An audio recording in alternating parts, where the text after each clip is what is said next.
Okay, folks, in this clip we're going to talk about some different famous movie critics. There are quite a few critics that have made names for themselves. Obviously, one big one would be Roger Ebert. He was part of the original Siskel and Ebert team. They reviewed movies for years on television and built up quite a following in their show. They became known as the critics of their time. Roger Ebert currently writes for the Chicago Sun-Times, and even though he doesn't do his TV show anymore, he's still considered to be one of the top critics in the country, if not the world.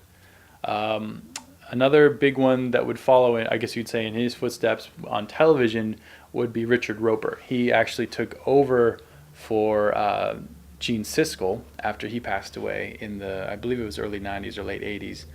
And he became quite a prominent critic on television. He, up until recently, still had his own show on television, the Ebert and Roeper show. And he is considered to be one of the prominent critics in the country. Where I go when I want to read a good movie review is the website ain'titcoolnews.com. That one was started by a guy named Harry Knowles, and he has a little team of guys that all go by different aliases, and to find out their real names you probably have to do a Google search on them, but he's built up his little team of critics who their website went from nothing to becoming one of the prominent movie review websites on the web.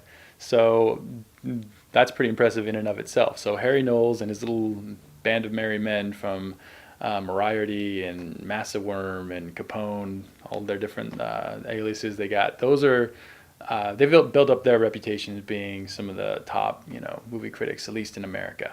So those are just a few examples of some famous movie critics.